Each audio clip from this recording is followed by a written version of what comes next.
Bonjour à toi ma douce et bienvenue dans ce nouvel épisode de LMG Podcast, le podcast dédié aux mamans solo et entrepreneurs. Alors dans cet épisode, on va parler entourage et je vais t'expliquer déjà pourquoi c'est hyper important de bien s'entourer et d'avoir un super bon entourage quand on veut se lancer dans l'entrepreneuriat. Et bien tout simplement parce que ce sera pour toi soit un immense soutien, soit un gros frein. Je vais t'expliquer un petit peu moi de mon point de vue comment ça s'est passé quand je me suis lancée par rapport à mon entourage et je vais te donner au fur et à mesure mes petits conseils. On va commencer par l'entourage le plus proche, c'est-à-dire la famille. En général, quand tu passes ce cap-là de la famille, le reste, il n'y a plus rien qui peut t'atteindre. Parce que ça va souvent être les paroles de nos parents, de nos frères et sœurs, qui vont nous impacter et qui vont peut-être déterminer si oui ou non on est fait pour ça. Parce qu'au final, c'est des personnes qui nous connaissent très bien. Et si ta mère, elle te regarde dans les yeux, elle va te dire t'es incapable de faire ça, crois-moi que tu vas le croire. Même si toi, tu sais que t'en es capable. Tu vois ce que je veux dire? Donc, voilà. Donc déjà, ce qu'il faut savoir, c'est que avant de me lancer dans l'entrepreneuriat, moi, comme je te disais, je suis arrivée chez mes parents, je m'étais séparée, etc. Je suis partie clairement pour violence conjugale, principalement psychologique. Donc, qu'est-ce que ça veut dire, violence psychologique? Ça veut dire que clairement, j'étais sous l'emprise de mon ex-compagnon. Il a fallu qu'on m'explique ce que c'était que l'emprise. Quand j'étais dans ma relation, je me voyais vraiment comme une femme faible, comme une femme qui n'avait pas de logique, comme une femme qui n'avait pas de valeur, tout simplement. Et je me satisfaisais de toutes petites miettes d'amour. Pour moi, c'était waouh, on me donne ça alors que je mérite que dalle. Waouh, c'est trop bien, c'est génial, tu vois. Je me voyais vraiment comme ça dans ma relation. Et il a fallu qu'on m'explique que finalement tout ce que je ressentais là, c'était le résultat d'une relation toxique, qu'on me faisait subir des violences et que j'étais donc sous l'emprise de cette personne. Ça veut dire tout simplement que je ne pensais plus par moi-même. Moi, si tu veux, quand j'étais encore mariée, le père de mes enfants, avant de partir au travail, chaque jour avant de partir, il me disait pas genre allez, salam alaikum, à ce soir, Inch'Allah, j'ai hâte qu'on se retrouve, ou des choses comme ça, pas du tout. Moi, il partait le matin, et avant de partir, mon au revoir, c'était pas un bisou, c'était pas, tu vois, c'était juste, je te regarde droit dans les yeux, et il me dit, je pars, je te laisse mes enfants, mais je les laisse sous la sécurité de Dieu. C'est Allah qui gère mes enfants. Toi, je n'ai aucune confiance en toi concernant nos enfants. Si je te les laisse, c'est parce que je sais que c'est Allah qui veille sur eux. Et il partait chaque matin, il me disait ça. Il partait pas en se disant, je laisse mes enfants à leur maman. Il partait en se disant, je vais laisser mes enfants entre les mains de Dieu parce qu'elle, de toute façon, elle est incapable de les tenir en sécurité. Et du coup, j'avais la trouille qu'il arrive quoi que ce soit à mes enfants, même une égratignure, j'avais la trouille qu'il leur arrive parce que je me disais, waouh, qu'est-ce qu'il va dire? Alors pourtant, des enfants, ça peut aller très très vite. Et du coup, j'avais la trouille qu'il arrive quoi que ce soit à mes enfants. Et quand je te dis quoi que ce soit, voilà, je te parle vraiment d'une égratignure et j'avais pas peur pour mes enfants. J'avais peur de devoir lui annoncer à lui que, aujourd'hui, un tel, il s'est fait ça, tu vois. D'autant qu'en plus, quand il rentrait du taf, il est scruté. En mode, là, il a quoi? Et là, il a quoi? Et là, c'est quoi ça? Et là, c'est... Mais enfin, bref. Et du coup, quand j'ai commencé à comprendre tout ça, je suis rentrée dans un mode rebelle. C'est-à-dire que plus personne pouvait me dire quoi que ce soit. Mes décisions m'appartenaient et plus personne n'allait pouvoir me dire non, fais comme ci, fais comme ça. C'était plus possible. Donc déjà, de là, je pense que mes parents ont plus ou moins compris qu'ils n'allaient pas pouvoir me dire certaines choses comme ils auraient pu le faire il y a quelques années auparavant, me conseiller, etc. Là, je t'avoue que je les voyais bien prendre un petit peu plus de pincettes avec moi pour pas rentrer dans le conflit parce que du coup, forcément, j'étais fermée sur tout, quoi. Pour moi, c'était non, maintenant je prends mes décisions, je décide pour moi, je sais ce qu'il y a de mieux pour mes enfants et moi, et plus personne va me dire quoi faire. Et clairement, c'était pour me protéger, pour ne plus avoir à me sentir aussi toute rikiki, toute petite, toute faible que j'ai pu l'être quand j'étais mariée, tout simplement. Donc du coup, c'était hyper important pour moi que mon entourage comprenne ça. Et ça m'a beaucoup facilité dans ma prise de décision quand je me suis lancée dans l'entrepreneuriat parce que du coup, je n'ai pas eu affaire à des parents qui m'ont dit « Ah non, quand même, va travailler pour ta sécurité, même tu prends un mi-temps, c'est pas grave, ok, tu veux pas enlever ton voile, va faire des ménages, etc. » Tu vois. Quand je suis arrivée, pour te dire, ma mère, direct, elle a fait jouer ses relations, elle m'a trouvé un emploi en agence immobilière. C'était un emploi d'un contrat de 6 mois pouvant aller sur un CDI dans une agence immobilière, alors que je n'avais pas d'expérience particulière. Moi, je travaillais en agence de voyage, c'est pas vraiment la même chose, mais voilà. J'étais diplômée et du coup, ça leur suffisait. Ils étaient prêts à m'embaucher, mais ils m'ont dit, par contre, non, si elle a le hijab, il faut qu'elle l'enlève. J'ai pas dit non tout de suite, j'ai pas dit oui non plus. Qu'est-ce que j'ai fait? Je suis partie tout simplement faire ma prière de consultation. Et ma réponse, elle a été très claire. Alors malheureusement, je me rappelle plus, c'était un petit moment maintenant, je me rappelle plus de la réponse exacte, mais en gros, ça me disait, voilà, c'est pas l'argent qui va te donner ta valeur, en fait, tu vois. Celui qui est capable de dire non à l'argent, c'est lui qui a la vraie valeur. Ouais, c'était un truc comme ça. C'était, avoir de l'argent, c'est bien, tu vois, mais être capable de savoir dire non à l'argent, elle est là la vraie force. Et du coup, c'est un truc comme ça ma réponse.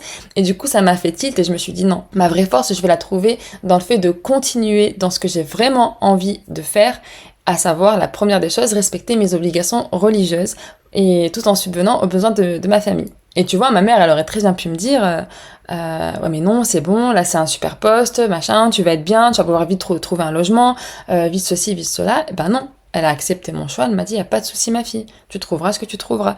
Tout comme quand on m'a proposé des appartements, comme je te l'expliquais, j'avais été prioritaire, donc j'ai eu droit à 2 logements sociaux. Le premier qu'on m'a donné, c'était 4e étage, pas d'ascenseur, dans un quartier un petit peu chaud. J'ai dit c'est mort, même si je sais que voilà, j'aurais quand même eu mon petit cocon, je voulais pas pour mes enfants, je voulais pas leur offrir ça en fait, tu vois. Je l'avais sorti d'un cadre assez sympa, j'avais pas envie de les emmener dans des HLM qui craignent, y a pas d'ascenseur, etc., les faire galérer, ils sont petits. J'ai refusé en fait. Et puis en plus on m'a dit, bah vous refusez, mais vous attendez pas à ce qu'on vous propose quelque chose de sitôt quoi, si vous refusez. J'ai dit je m'en fous, moi je suis chez mes parents, voilà.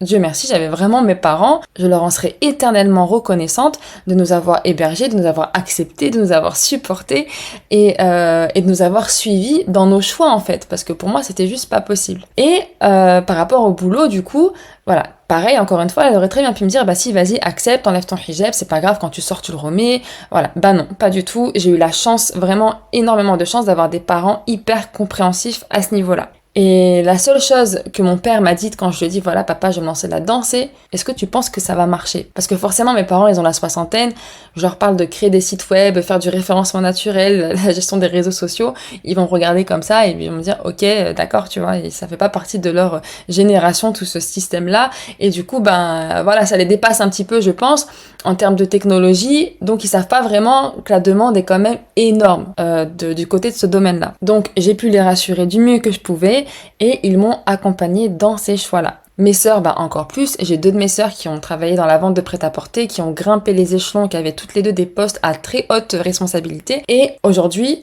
donc on est 5 sœurs, ces 2 sœurs-là, plus même mes 2 autres sœurs, donc la plus grande et la plus petite, on est toutes entrepreneurs. On a toutes compris à un moment donné que de toute façon, la meilleure chose à faire, c'était d'être son propre patron. Moi, j'ai mon père qui nous a toujours dit à toutes les 5, je n'ai que des filles, mais je veux que vous vous en sortiez mieux que des hommes et que vous n'ayez jamais à dépendre d'un homme. Et moi, si tu veux, quand je me suis mariée, j'avais de l'argent de côté, j'ai travaillé, je travaillais en Suisse, j'ai travaillé, etc. J'ai arrêté de travailler pour mes enfants, j'ai fait mes 2 ans de chômage alors que j'étais encore chez mon ex-mari. Et quand je suis revenue ici, bah du coup j'avais plus rien. J'avais le RSA en fait, tout simplement. Donc pour monter la pente, c'était un petit peu compliqué. Donc c'est sûr qu'on aurait pu me dire va travailler, va faire ceci, va faire cela. Et pourtant, tout mon entourage, mes parents, mes sœurs, ont été d'un soutien monstre pour moi. Et je leur en suis vraiment très reconnaissant. Donc voilà, à l'heure actuelle, voilà, on se soutient toutes les unes les autres dans cette aventure entrepreneuriale. Et c'est vraiment un kiff, quoi, tout simplement, de se dire que voilà, on a toutes fait le bon choix de se lancer dans l'entrepreneuriat. On va passer maintenant à l'entourage amical. Alors là, pour le coup, je vais pas me faire beaucoup d'amis, mais pour moi, quand on est qui nous sommes, c'est-à-dire maman solo et en plus de ça, entrepreneur, on se doit de faire un tri radical dans nos amitiés. Alors en général, c'est le temps qui fait le tri tout seul, on n'a pas besoin de faire grand-chose. On se rend vite compte avec qui on est aligné et avec qui on ne l'est plus. Et c'est le temps qui va éloigner certaines relations de nos vies, etc. Pour ma part, je pars du principe que, à l'heure actuelle, à 32 ans, en étant maman solo, en essayant de gérer 2 business, en essayant d'en monter un 3e, puis un 4e, je n'ai pas le temps d'avoir des amitiés futiles. Et c'est malheureux à dire, mais on a tous besoin d'avoir des amitiés qui ont un intérêt pour nous. C'est comme ça, c'est humain. Avoir des amitiés futiles, ça ne sert à rien. avoir une amitié juste pour aller bouffer, pour aller blablater sur les autres, on n'a pas besoin de ça. Et encore moins quand on a des ambitions comme on a. Moi, personnellement, à l'heure actuelle, j'ai une amie qui est devenue ma sœur de cœur, qui est vraiment, que je considère comme une sœur, qui, niveau entrepreneuriat, je sais qu'elle aimerait se lancer, j'essaie de la pousser. Si tu m'écoutes, il faut que tu te lances, ça y est, là. J'aimerais vraiment l'accompagner dans ce cheminement-là, de rentrer dans l'entrepreneuriat, etc. À l'heure actuelle, elle est en congé parental, c'est juste pas possible. Elle a un bébé, sans compter qu'elle a 2 autres enfants. C'est pas possible pour elle, et ce que je peux totalement comprendre. Néanmoins, cette personne-là, spirituellement, elle m'élève. On a basé notre relation sur la spiritualité. On s'est promis que notre amitié, ce serait une amitié qui allait nous élever spirituellement, qu'on serait toujours là l'une pour l'autre pour se faire le rappel de Dieu, tout simplement. Et c'est ce qu'on fait. C'est-à-dire que voilà, quand on est confronté à une situation, quoi que ce soit, on s'appelle et on se dit voilà, il m'est arrivé ça m'a énervé ou j'en sais rien. Et la personne, forcément, en face, elle va te rappeler Dieu. C'est la base même de notre relation amicale. On doit se faire le rappel de Dieu constamment quand on s'appelle, etc. On a basé notre relation sur ça et du coup, on a un intérêt commun qui est de s'élever spirituellement. Et je sais que cette amitié-là, du coup, il n'y a rien qui peut la briser. Clairement, pour moi, c'est une personne qui fait partie de ma vie et qui fera toujours partie de ma vie. Et vraiment que Dieu me préserve cette relation-là. Dans mon téléphone, je ne l'ai pas appelée par son prénom, ni par son surnom. Dans mon téléphone, elle s'appelle ma voisine du paradis.